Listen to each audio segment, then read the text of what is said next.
JEE Main और advance के PYQs के नंबर 1 सॉल्यूशंस को विटनेस करने के लिए download the JEE1 application now. अब the monomer involve in the synthesis, sir मैं इसके मोनोमर्स बना देती हूँ, आप रिएक्शन करवाइएगा।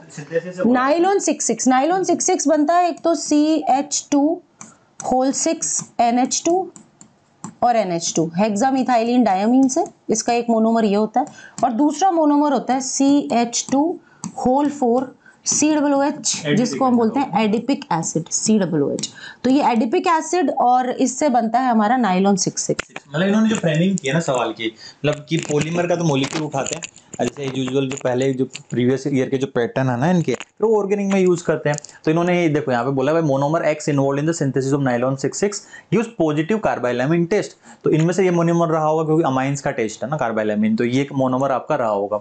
Okay, if 10 millimole of X are analyse using Dumas method है ना, तो डुमास मेथड ये X को आपको दिया गया है और पूछा गया amount in gram of nitrogen gas evolved है ना, तो वो कितना रहा होगा। तो सीधी सी बात देखो यहाँ से कितने मोल आपको दिख रहे हैं, नाइट्रोजन का एक ही मोल निकल रहा होगा नाइट्रोजन, क्योंकि दो नाइट्रोजन मिलके एक N2 निकाल रहा होगा। तो सीधी सी बात है नाइट्रोजन के कितने मोल निकले होंगे, अगर एक मोल से इसका एक ही मोल बनता है तो 10 से 10 बनेगा, तो 10 मोल नाइट्रोजन है ना, और कितना हो गया आपका नाइट्रोजन का मोलिकुलर वेट कितना होगा 28, तो 280 gram will be the answer for this one. तो इसको आप ओरली भी कर सकते थे।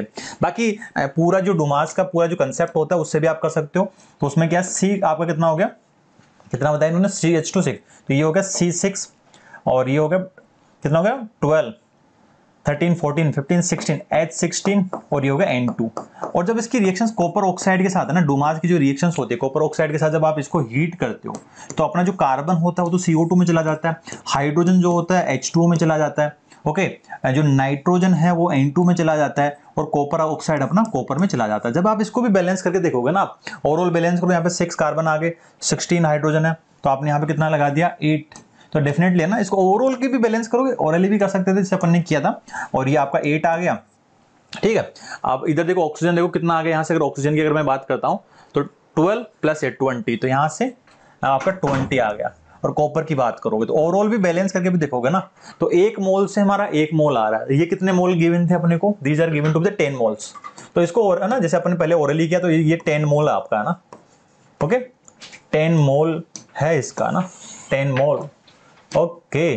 तो 1 मोल से 1 मोल, तो ये कितना बनेगा अपना 10 मोल आएगा, ओके। तो वेट ऑफ N2 आपसे पूछा गया है, तो weight of N2 will be that, वो हो जाएगा 10 मोल into molecular weight of N2, that is the 28, तो 280 ग्राम will be the answer for this one है ना, तो 280 ग्राम आपका आंसर आएगा। Okay, thank you so much for watching our solution. I hope आपको अच्छा लगा, और ऐसे और भी सोल्यूशंस आप देखते रहिए, मेहनत करते रहिए, क्योंकि JEE1 टुडे IITians टुमारो।